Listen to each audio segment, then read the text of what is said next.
panorama político electoral que se ha tornado interesante, por llamarlo de alguna manera más polite, ¿no? Pero complejo, preocupante para algunos, y es la realidad que vive hoy Estados Unidos. Hace una semana, un intento de atentado contra el candidato presidencial por el Partido Republicano, expresidente de la República, Donald Trump, y hace solo unas horas una carta publicada en su cuenta de X por el presidente Joe Biden, desistiendo de su interés por ir a un segundo mandato y haciéndole un guiño a Kamala Harris para que le sustituyera en esa candidatura. Para hablar de todo eso, ¿qué ha pasado en apenas 15 días? ¿Cómo puede tocarnos en las relaciones con nuestro país e influir en el resto del mundo? Me place muchísimo recibir una vez más en esta mesa de trabajo a mi buen amigo y gran amigo Yaxel Román, vicepresidente ejecutivo del Centro para Análisis de Políticas Públicas. Gracias por acompañarnos. Muy buenas noches. Muchísimas gracias. La verdad que desde luego estamos en tiempos históricos. Ajá. Y que todo va pasando tan rápido que en el momento en que uno piensa abordar uno de los sucesos, ya inmediatamente tenemos otro. Quiero decir que habíamos hablado originalmente para abordar el tema del atentado y por un compromiso que tú tenías precisamente de visitar la convención republicana en Milwaukee, ¿no? Milwaukee, Wisconsin. Exacto. Hablaremos de eso más adelante, pero todo partió por el atentado a Donald Trump. ¿Qué implicó eso? ¿Catapultó la candidatura de Trump?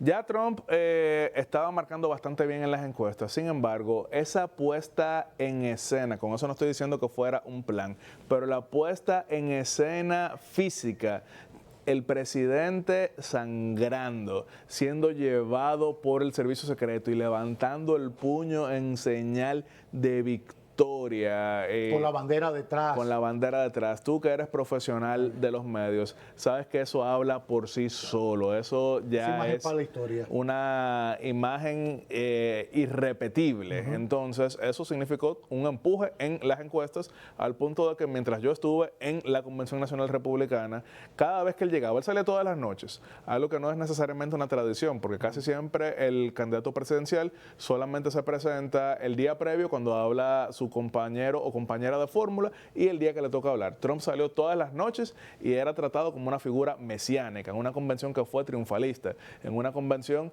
en la que muchos estaban tratando el proceso de noviembre como una mera formalidad. Incluso muchos fueron con la oreja tapada en solidaridad, era como un recurso para llamar la atención. Ahora, en cuanto al atentado a Donald Trump, hoy creo que incluso salió a relucir la reacción del servicio secreto en torno a lo que había pasado allí. Claro, hoy estaba pues testificando ante el Congreso la directora del servicio secreto y fue duramente criticada por republicanos y también demócratas. Incluso ya hay llamados demócratas para su sustitución, ya que no quieren que ella sea una figura que distraiga de la campaña, que se habla mucho de lo que es el servicio secreto en torno a fallas de la protección de Donald Trump. El servicio secreto, que vale la pena pues, entender lo siguiente, fue creado por Abraham Lincoln, pero irónicamente no para proteger al presidente, sino que era para combatir pues, el contrabando de billetes, principalmente la falsificación de dólares. Irónicamente, Abraham Lincoln terminó siendo asesinado en un momento que su verdugo, John Wilkes Booth, supuestamente replicó la frase que se le atribuye a los tribunos romanos cuando le dieron muerte a Julio César, de Sic Semper Tyrannis, sea así con los tiranos, ya que para una figura de inclinación separatista confederacional, pues Abraham Lincoln, por los poderes que utilizó para ganar la guerra civil y para liberar a los esclavos, era visto como excesivamente tiránico. Ahora, ¿cuándo se le asignan las funciones de protección a el servicio secreto? Después de otro magnicidio, que fue el de William McKinley en el año 1901, que tras ser asesinado, pues es sustituido por Teddy Roosevelt. Y fue a partir de ese momento que se le asignó el rol de proteger a los funcionarios y candidatos importantes en Estados Unidos. Irónicamente, precisamente por el rol que había tenido en el tema monetario. Era una oficina que estaba adscrita a la Secretaría del Tesoro. Del Tesoro, hasta que finalmente pues la pasaron al área de justicia, más que todo, y ya fue complementado por el FBI y varios otros. Teddy Roosevelt, que también fue víctima de un atentado cuando en 1912, octubre, siendo candidato para volver a la presidencia, igual que Donald Trump, recibió un tiro de un demente, así pues definitivamente diagnosticado, pero todo apunta a que salvó la vida porque tenía un discurso de 50 páginas ahí en el bolsillo, pero también tenía su estuche de gafas que era de plata. Él, que tenía experiencia como cazador, correctamente identificó que como no estaba tosiendo sangre, eso quería decir que no había sido perforado su pulmón y que eso le daba cierto tiempo. Entonces tomó la tarima, después de pedir que no fuese linchado su posible magnicida, y tomó la tarima y dio un discurso que inició con las palabras ya memorables, y esto está confirmado, esto no es leyenda, esto es lo que recogen todos los medios de aquel momento, en 1912. Saben que acabo de recibir un tiro, pero hace falta más que eso para matar a un alce. Él, que utilizaba como apodo el alce, claro. Recibió un gran aplauso. No era una época de redes sociales, obviamente, claro, en 1912, pero hasta este momento era la escena más mesiánica que se había visto tras un intento de magnicidio. Previo a ello, también sabemos que fue asesinado, sí, el presidente John F. Kennedy en 1963 en Texas, que era un estado que le había ganado levemente, pero fue asesinado en noviembre de 1963 por Lee Harvey Oswald. Entonces fue sustituido por Lyndon B. Johnson. Hay muchas teorías sobre qué pasó con Kennedy. Si hacemos esto aquí, tendremos que grabar programas la semana entera. Varios programas. Y después vino el atentado a Reagan, ¿no? A Reagan, que acababa de iniciar su gobierno. Estamos hablando que no llevaba ni siquiera 3 meses. En 1981 acababa de hablar en un encuentro de sindicalistas que eran contrarios a su política desreguladora. Recibió el tiro, pero Reagan, a pesar de que no tuvo una escena tan, vamos a decir, épica, sí mantuvo su sentido del humor, porque entonces en el momento en que se le estaba poniendo la anestesia para operarlo tras el tiro, él dijo: yo espero que todos ustedes sean republicanos, y entonces el doctor le respondió: presidente, en este momento todos somos republicanos. Reagan salvó la vida y volvió en poco tiempo, entonces incluso dando un discurso ante la Asamblea, o mejor dicho, ante el Congreso Nacional, la sesión conjunta, Senado y Cámara de Representantes, en la que fue pues activamente vitoriado por su recuperación, y ahí ironizó que qué bueno que ya se sentía mejor, porque de lo contrario hubiese tenido que dar su discurso en pijamas. Reagan, poco tiempo después, en Berlín, mientras estaba dando un discurso, recordaremos que un globo bastante fuerte pues explotó por una cantidad excesiva de aire, y él, mientras iba dando el discurso, sonó ese globo, dijo: fallaron. En ese Reagan, un actor devenido presidente, y creo que uno de los mejores presidentes que ha tenido la Unión Americana en materia de política económica y de todo. Yo sé que te voy a dar por la vena el gusto, porque para ti... Increíble cómo te transformé. O sea, este no es el Cava de 2010. Siempre te he reconocido que fue un gran presidente, aunque... Dámela, eso fui yo que te influí ahí. Ya, hay que darte esa. Ahora, un punto antes de pasar a la convención republicana, para que me hables, ya que estuviste en Milwaukee. El tema del servicio secreto, después, también cubre a los expresidentes. Claro. Viene un debate importante porque en el mandato, creo que de Clinton, le retiran el servicio secreto de seguridad a los expresidentes, y después Obama quien lo vuelve a retomar por ley. ¿Me puedes aclarar eso? Claro, eso es algo que ha sucedido en muchos países, que en momentos de recorte se ponen a pensar, bueno, ¿qué hace falta? ¿Qué no?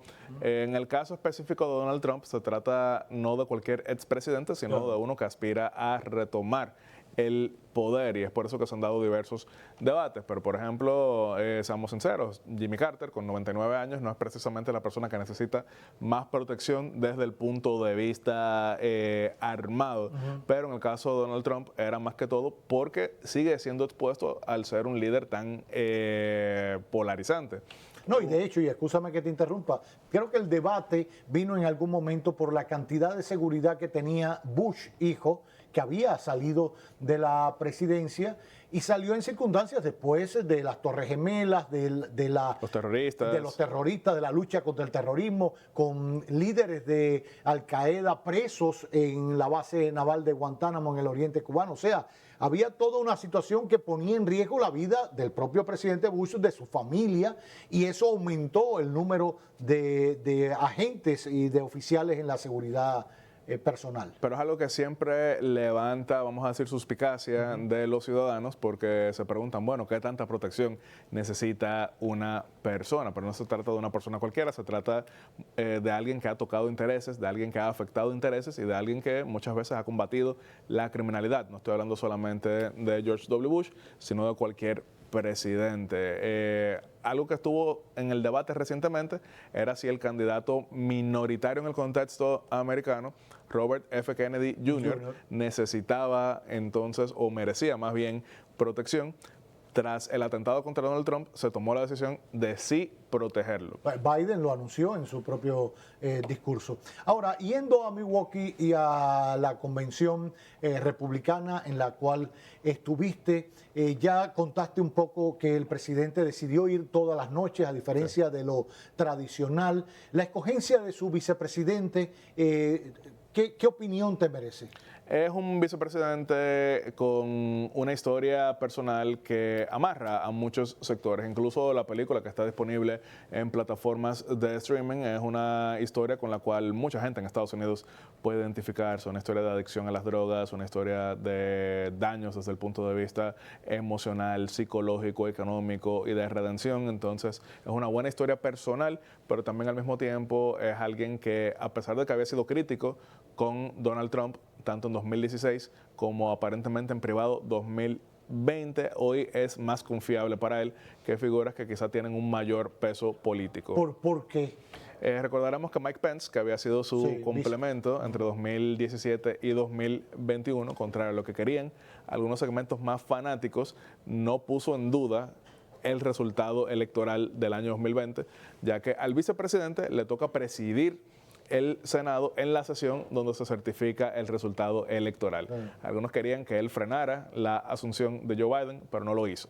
Entonces, hoy pareciera que lo que se busca es alguien que le deba una devoción absoluta a Donald Trump, lo cual no es inédito. Incluso en otros países hemos visto que mientras más invisible, o mejor dicho, menos ambición inmediata pueda tener un candidato a vicepresidente, pues mejor. Algunos esperaban que iba a ser Marco Rubio, senador de la Florida. Incluso se dice que a él se le informó fue el mismo día de que no iba a ser él.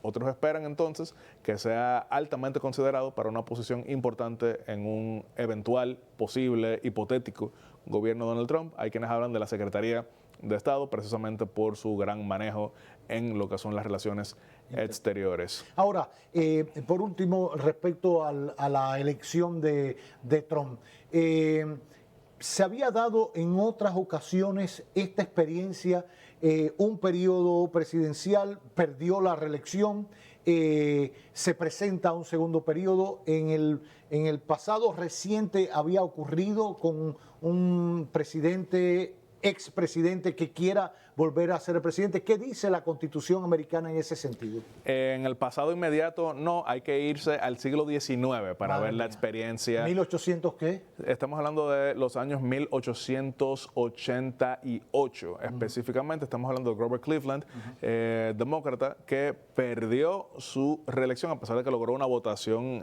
mayoritaria en lo popular, pero en el colegio electoral fue derrotado. Pero entonces él volvió de manera no consecutiva. La Constitución estadounidense ha recibido algunos cambios a lo largo de la historia, porque primero incluso se elegían separados presidentes y vicepresidentes. Quien asumía como vicepresidente era quien quedaba inmediatamente en segundo lugar en el colegio electoral. Después se estableció que se debía votar juntos por cada uno. Y a partir del año 1951, la 22ª enmienda establece que nadie puede ser electo más de 2 veces a la presidencia y nadie puede durar más de 10 años en la presidencia. Eso después de que el presidente Roosevelt duró Franklin Delano Roosevelt. 3 periodos completos, fue electo para un cuarto y falleció iniciando el cuarto. Eso lleva a... Ahí es que lleva a que asume Truman. Asume Truman. Truman cumplió un periodo completo de Roosevelt. Después se religió de manera sorprendente en el 48. Muchos entendían que eso era un clavo pasado.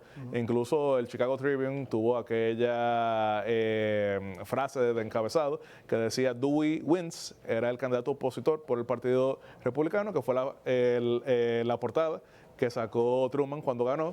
Y aquí Estoy está. viendo, yo perdí. Ajá. Miren aquí. Hay otros candidatos que, a pesar de que no hayan sido necesariamente presidentes, sí aspiraron más de 2 veces. Richard Nixon, siendo vicepresidente, perdió en el 60, pero entonces ganó en el 68 y ganó en el 72.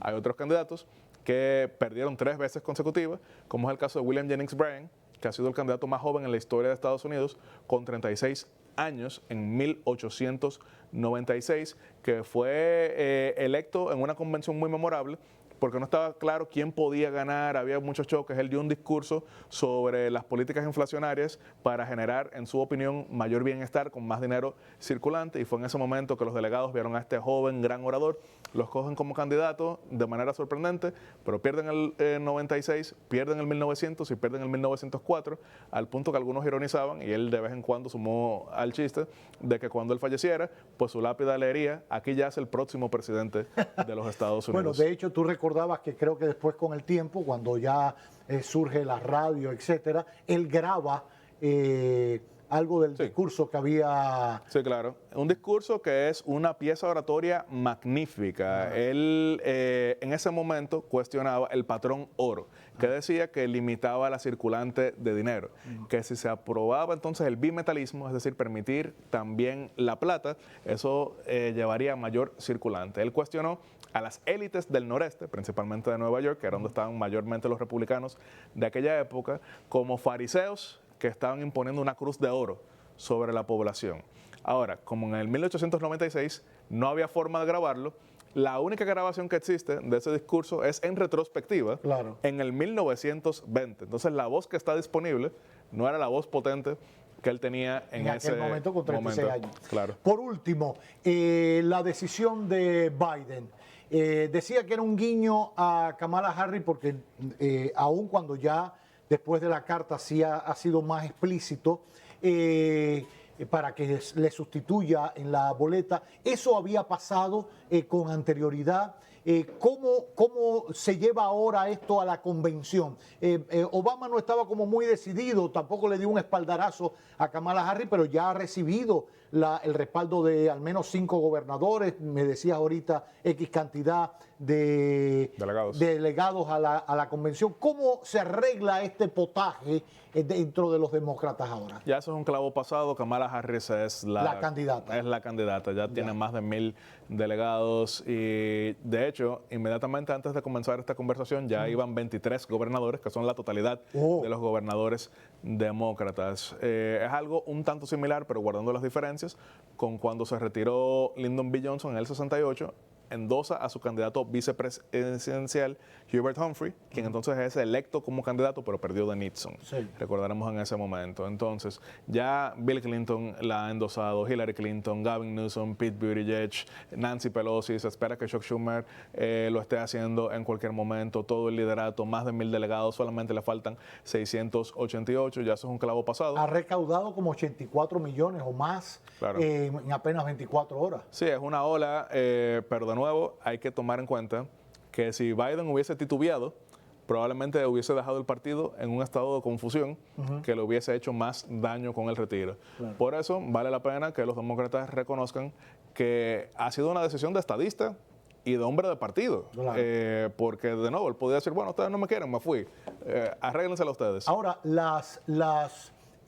los argumentos para él no presentarse, que no se han dicho, él dice que hará un discurso, ¿no lo invalidan también para terminar su mandato? Eso es parte del cuestionamiento, porque algunos dicen que si no puede ser candidato, eso es porque no puede ser presidente. Entonces, la razón por la que él no ha dado un discurso hasta ahora es porque él sigue padeciendo COVID, aunque parece que ya se ha recuperado, pero recordaremos que él estaba fuera de combate en estos días por el COVID-19, que gracias a la ciencia y a Dios, obviamente ya no es tan mortal como lo fue en el año 2020, pero es parte de los cuestionamientos que se hacen. Joe Biden no ha sido ni de cerca el presidente más viejo del mundo, pero ha mostrado mayores debilidades que otros, porque por ejemplo a su edad Joaquín Balaguer era nuevamente presidente y daba ruedas de prensa semanales, caminaba en el mirador, hacía campaña frecuente, inauguraba en todas partes, tenía una lucidez mental sorprendente y demás, pero Biden ha mostrado pues estar un tanto más cansado, también sabiendo que las presidencias son cada vez más exigentes, pero mira Lula da Silva. Lula tiene 78 años y tiene una fuerza. Y pasó por un cáncer, etcétera. Claro. Ahora, por último, esto le da un nuevo aire a los demócratas. La convención, por supuesto, ya será algo rutinario para ratificar a Kamala Harris. Pudiera cerrarse un poco más, obliga ahora a los republicanos a cambiar su estrategia. No era lo mismo enfrentar a Biden, siempre descansaban un poco ridiculizándolo por las situaciones que presentaban, que enfrentar a Kamala Harris, que ha estado siempre muy en la sombra. Se le tilda de presentar pocos resultados como vicepresidenta en tareas que le dieron específicas, el tema de la migración, etcétera. ¿Cómo lo ves en el escenario, por último? Eso es lo que más daño le ha hecho, el que le asignaron funciones en las cuales no pudo mostrar resultados. Porque, por ejemplo, a Al Gore se le asignó el tema medioambiental y mostró tantos resultados que al día de hoy sigue trabajando eso. Esa es su carta de presentación. Dick Cheney se le asignó el tema de defensa. Hay quienes dicen incluso que era un copresidente en el tema de defensa. George H.W. Bush se le había asignado el tema Latinoamérica y fue un claro latinoamericanista en ese contexto. Richard Nixon mayormente veía los temas legislativos y después fue candidato presidencial con muchísima fuerza en el 1960. Kamala Harris no pudo mostrar los resultados migratorios y eso es algo que les permite a los republicanos solamente cambiar el nombre de ataque a Biden hacia ataque a Kamala Harris. Ahora, ¿qué sí beneficia a los demócratas? Que ella, al tener mayor agilidad, probablemente no será tan lenta a la hora de defenderse de ataques directos que Donald Trump estaba haciendo ante Joe Biden. Quienes vieron ese debate, que terminó siendo pues vamos a decir, la forma para salir de su candidatura, recordarán que él atacó muy frecuentemente a Biden y él no lograba defenderse. En algunas ocasiones lo intentó, pero Trump le tiraba dardo tras dardo, tras dardo, tras dardo, tras dardo, y él no lograba defenderse. Kamala Harris, por razones de edad, probablemente pueda hacerlo mejor en ese contexto. No, y además Trump tendría también la presión de dosificar su léxico, porque no es lo mismo burlarse de Biden, era de caballero a caballero, a su manera, estiraba la boquita, hacía ciertas muecas, que hacerlo ante una mujer, y eso... aunque lo hizo con Hillary. Lo hizo con Hillary, es cierto, lo hizo con Hillary. Sin embargo, en esta ocasión, yo creo que escuchó más a los asesores. Sí. Él se llevó del tiempo, él esperó, hizo sus ironías y todo, pero fue bastante, ¿cómo se llama?, consecuente con el debate. Respetó el escenario del debate a diferencia de la otra vez. Aunque también los moderadores jugaron un rol ahí muy importante, y también los organizadores, tomando en cuenta que le cortaban el micrófono, pero de manera absoluta. Sí. Así que aunque hubiese querido pues, seguir hablando, no podía, porque era en silencio total el micrófono para que en las cámaras eso no se escuchara, pero le terminó sumando, porque eso mismo, muchas personas salieron de ahí pensando, wow, qué buen manejo de Donald Trump. Una diferencia entre Kamala y Hillary Clinton, obviamente es un elefante en la habitación, pero tenemos que mencionarlo, no es lo mismo una mujer blanca de la élite política que una mujer pues de color, entonces también tiene que cuidar un poquito su lenguaje, porque aunque él se burlaba mucho de Hillary Clinton, Donald Trump ha buscado un voto de las minorías últimamente, así que deberá tener un poco de cuidado, no tanto por lugares como California y Nueva York, donde difícilmente él gane, pero lugares como Pensilvania y Georgia dependerán mucho del voto afroamericano que él logre mejorar. Él no tiene cómo ganar la mayoría del voto afroamericano, pero sí tiene cómo lograr una votación importante de los afroamericanos. Por eso incluso algunos están ironizando que Kamala no es precisamente afroamericana porque no desciende de esclavos, sino que desciende de indios con jamaiquinos, específicamente. E incluso su esposo es blanco, algunos han ironizado con ello. Creo que meterse en la vida privada es algo bastante errado, pero el tema de las redes sociales ha sido una bendición en muchos sentidos porque permite democratizar el debate, pero también permite cualquierizar en ocasiones el debate. Lamentablemente. Y ojalá la sociedad se aboque a regular este tema de las redes y la participación de todos, en aras de que siga siendo una herramienta globalizadora del pensamiento, pero del mejor pensamiento. Pues nada, un privilegio tenerte siempre, siempre una cátedra en el buen criterio de aportar elementos de historia y de hacerlo de la manera en que siempre lo haces. Mis felicitaciones y mi respeto de siempre. Yaxel Román, vicepresidente ejecutivo del Centro de Análisis de Políticas Públicas, acompañándonos esta noche en la emisión estelar de Telenoticias.